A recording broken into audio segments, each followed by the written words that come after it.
let's not take away the fact that, okay, without Sadio Mane, they might be a weaker team. Yep. But we beat the African champions today. I don't want to hear that, but it's only Senegal. Yeah, I mean, they lost Idrissa Gueye, they lost Konate as well, so they essentially lost their 3 best players. Their coach, there was question marks whether he'd turn up. He did come, but I did say before the game I was concerned if they come out, they start strong. England haven't started that strong in this tournament so far, and they could get a goal or 2 up. They did start strong, but they just didn't make it count. And as soon as England took control, I mean, we need to talk about Harry Kane's goal as well. We'll get to Harry, but yeah, the first 30 minutes, Senegal actually had the 2 best chances of the game. And again, as Paul, the Blackburn fan, was saying, I felt Maguire was very sloppy for the first 30 minutes. He's been brilliant this tournament. Yep. I thought him and Stones against the USA were magnificent.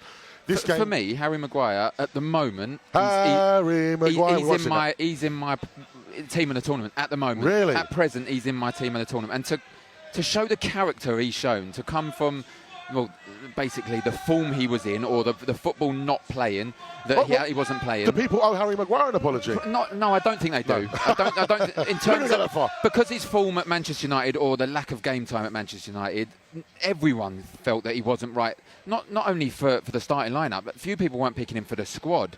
But in terms of what he does for England, everyone says he never lets England down. Okay, the first goal in the first game, they run off him in the Iran game, but you know, he had blurred vision, and that's what he said, and it turns out he was ill.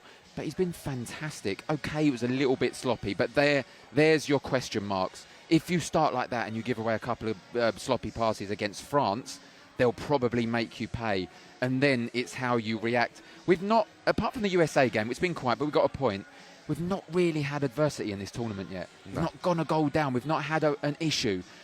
We could get that against France. We all hope we don't. We could get that.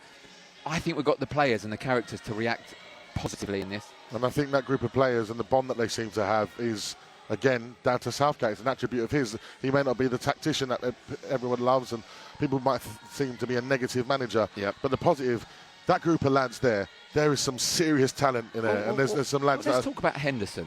Now, before the game started, he obviously played the last game. Even I thought, don't play him this game. Yeah.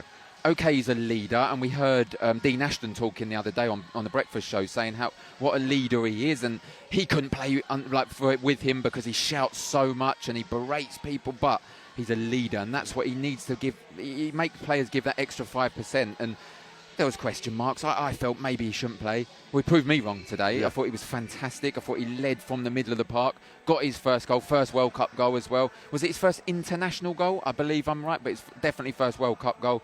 And he really led. He led the line. Now, this is his last tournament, we know that. That celebration between him and Bellingham was really telling. It was really emotional. You know, you got such a young man in Bellingham with Henderson as, you know, the old guard. Yep. It's such a togetherness about this squad. And I think when you go through the hardships of the semi-finals and the final together, and the way that we went out last year, and, you know, with the penalty shootout, that they've gone through so much. I think this resilience of this England team is something we've never seen before. Yeah, it's so difficult because you don't want to get carried away as an England supporter. But you always do. Every supporter does. And you think, we're flying. We've had the best group stage. We've battered Senegal today after the first 25 minutes. We could do this. We could go all the way. But then the other side of it thinks, well, let's rein it in a little bit. We've got a world-class team that we're playing against. We've got, at the moment, an unstoppable player in Mbappe. So let's take it game by game. But that is what Gareth Southgate is good at. He will rein the players in and say, right, now let's take this France game as it is.